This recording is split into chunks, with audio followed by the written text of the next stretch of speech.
Rails are the sound of hair, assuming you have some. You're rubbing your hair over your ears. It's a crackly sound. Rhonchi sound like a fluttering sound in the upper airway. I should say rails. We divide crackles into fine crackles and coarse crackles. Fine crackles are sometimes called rails. It's fluid in the alveoli.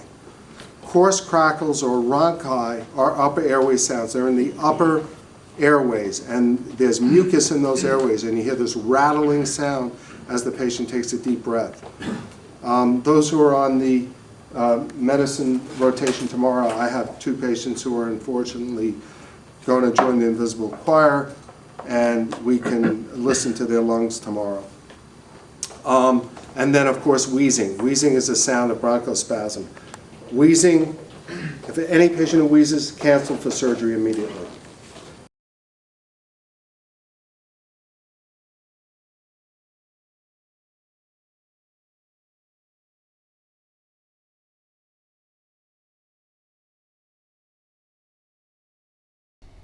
Bronchial breath sounds normally occur over the trachea. These loud, high-pitched sounds last equally as long during inhalation and exhalation.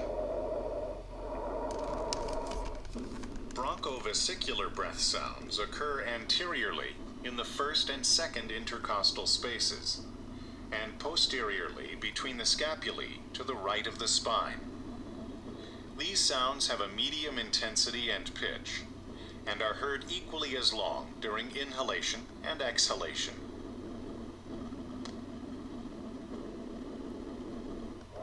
Vesicular breath sounds normally are heard over lung tissue in the remaining areas. They are the softest and lowest sounds because they occur the farthest from major airways. They are 2.5 times as long on inhalation as they are on exhalation.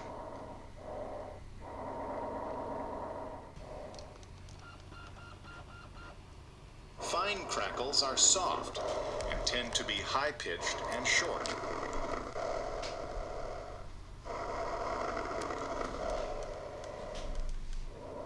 Coarse crackles are louder, lower in pitch, and longer.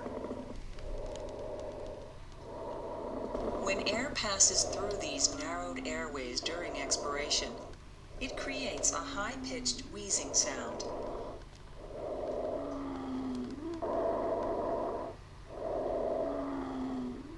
I want to do his chest lungs.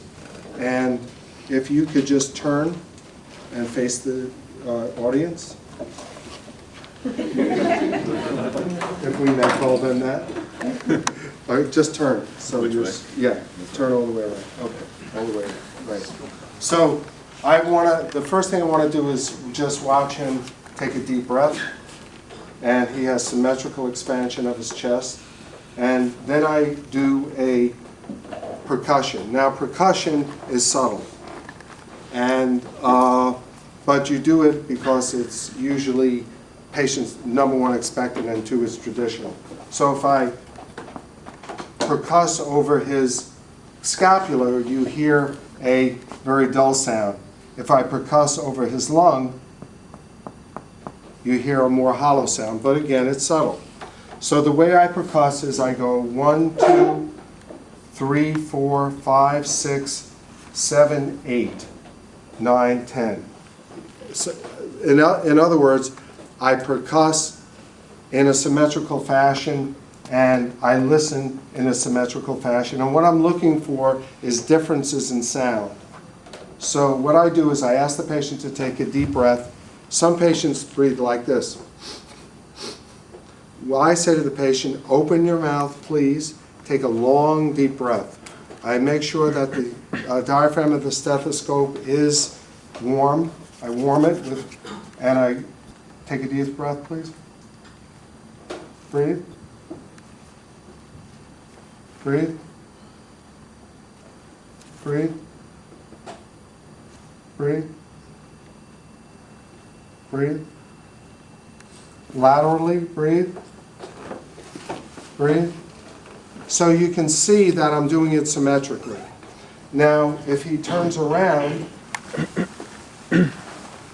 the two parts of the lung that you can't hear posteriorly are the right middle lobe and the left lower lobe. Those are only heard anteriorly.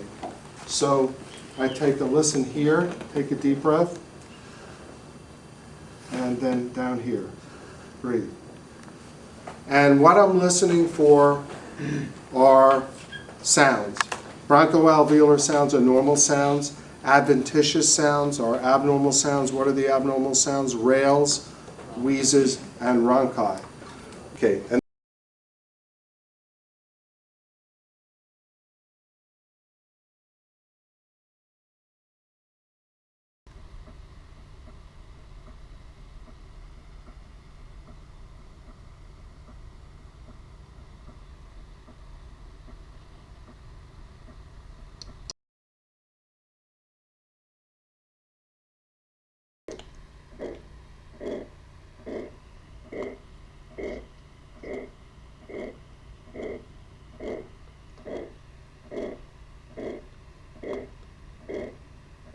then I want to do the heart exam.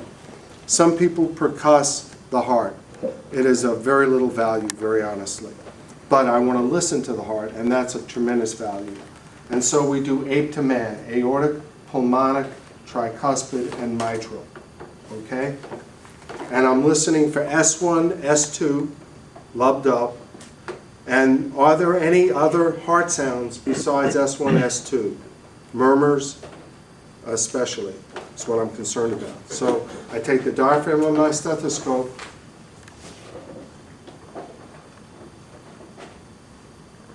now what am I going to hear better here, S1 or S2? You're going to hear S2 because that's the closure of aortic and pulmonic valves. And then I'm listening for the tricuspid, and I'm going to hear S1 better and mitral. And as I listen, I'm listening for S1, S2, extra hard sounds, and also rate and regularity. How fast is he going, and is it a regular rate? The most irregular rate you'll hear is what's called irregularly irregular. Irregularly irregular. And that's atrial fibrillation. That's the atrium is fluttering around. Not fluttering, it's fibrillating. And some of those fibrillatory waves escape into the ventricle and cause a very irregular pattern. Many of those patients are in Coumadin, so just be aware of that. So we've done chest, lungs, and now I do abdomen. So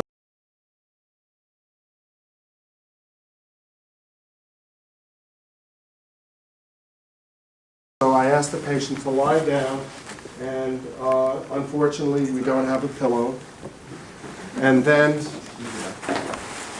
what I do is I ask him to bend his knees and hold it there. Why do I want his knees bent?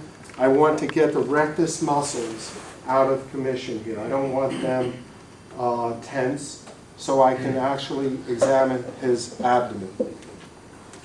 I look at his abdomen, I look for scars, and I don't, well, I'm not sure. There is a scar here. Yeah, that's my fat scar. Okay. So, okay. So there is a scar, and we'll take that out of the video. It's all right. Photoshop edit. There is a scar here, and sometimes you'll see patients with many, many scars. We call that checkerboard abdomen, which is an indication that the patients have had multiple surgeries. It denotes to me that why does this patient have one surgery after another? Sometimes these patients like having surgery. So I examine him, and then I gently palpate here, or actually inspect, so we've looked for scars. I'll then auscultate and listen for bowel sounds, which should be prominent because he's hungry, he wants to eat lunch, and we should hear some bowel sounds, which I do hear. Okay. And then I palpate. And the first thing I want to palpate in the elderly is his aorta, because some elderly patients will have abdominal aortic aneurysm. they'll have an aorta that's enlarged greater than 4 centimeters. And now I can feel his aortic pulsation very prominently. Usually in men, you haven't been working out a lot, have you? No. Yeah, usually men who are working out a lot, they have really good muscle, not that you don't have good muscle, but you really won't be able to feel their abdominal aorta. Women almost always you do it for the abdominal aorta, especially young women. Are you doing this at the level of the umbilicus or? Yeah, around just below the umbilicus. You can feel his abdominal aorta really well. So then what do I want to check for? I want to check for liver and spleen. Okay? Now, the liver obviously is on the right side, right upper quadrant, and there are many ways to check for the liver. First of all, we can percuss the liver. And we percuss the liver because we want to find liver size. Liver should be 8 to 10 centimeters. So I start up here.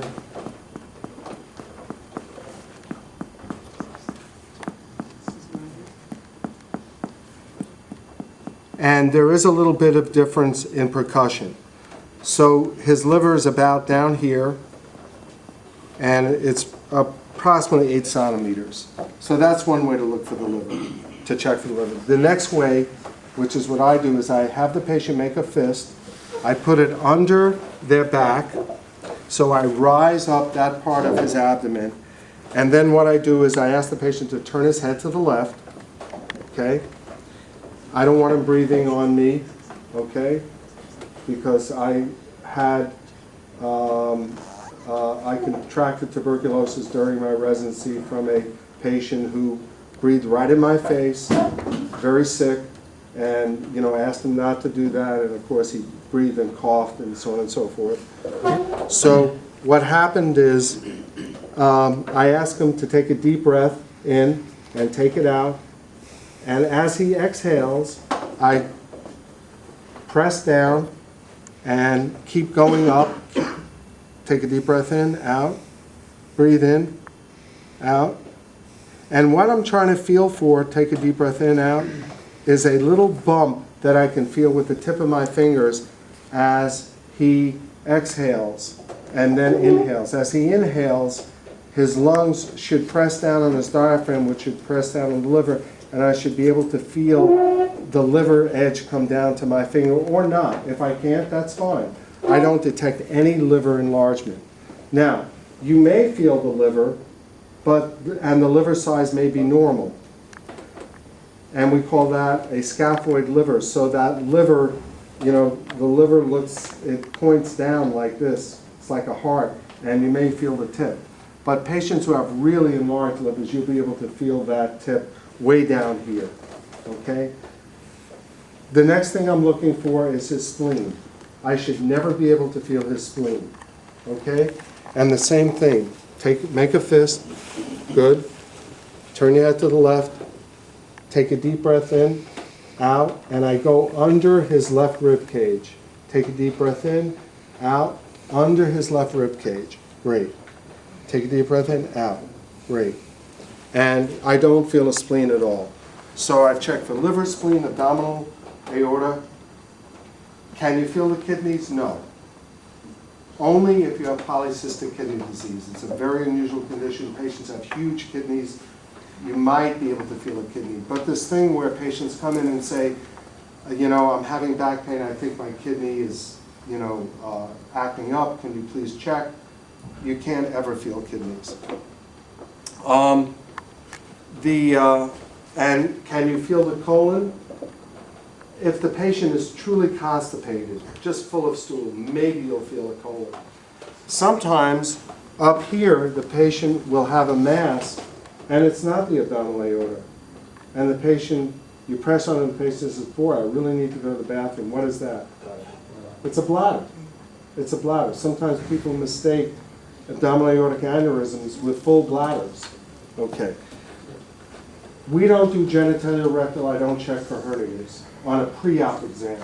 And we're not going to do that.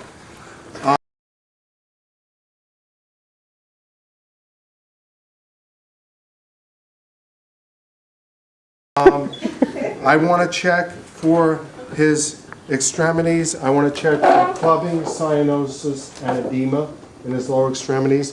Very simple. He's got a really good hair pattern.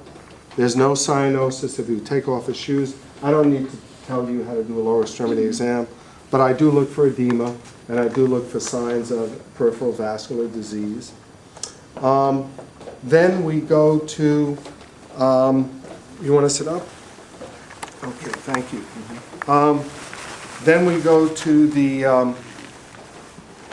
only time I would do a check for inguinal adenopathy in a patient, in a podiatric patient, would be if they had an infection in their lower extremity and frank cellulitis, and if they have inguinal lymph nodes, that patient probably needs to be in the hospital because they have a systemic infection. All right? They need IV antibiotics.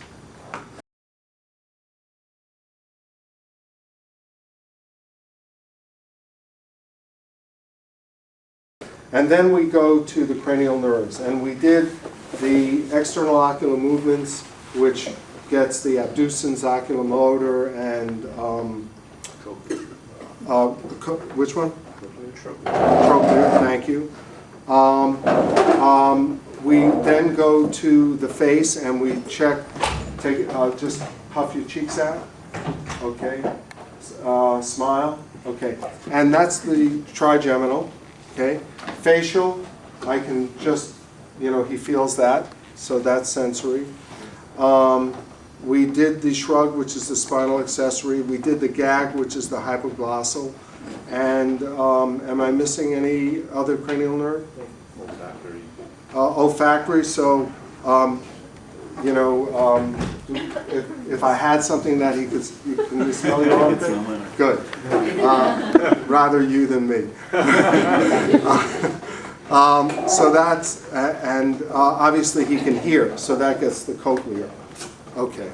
And also we might want to do a Weber and Rene test to see of his balance, and that also gets vestibular cochlear.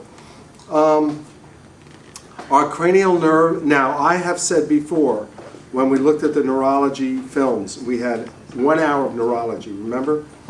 And it's really extensive. And what did I say? I said, on a pre-op exam, what you really look for is focality. Is there any asymmetry in the way he walks? In, if you really want to do a quick thing, push down my hands. Push down. Okay, push up. Good. And same with legs, up, down. And that tells you his motor. You can do your Stemmel-Weiss brush, Stemmel-Weinstein brush test, and that gets your sensory. Obviously, if he's a diabetic, you absolutely want to do that. If you perceive when you do reflexes that the patient has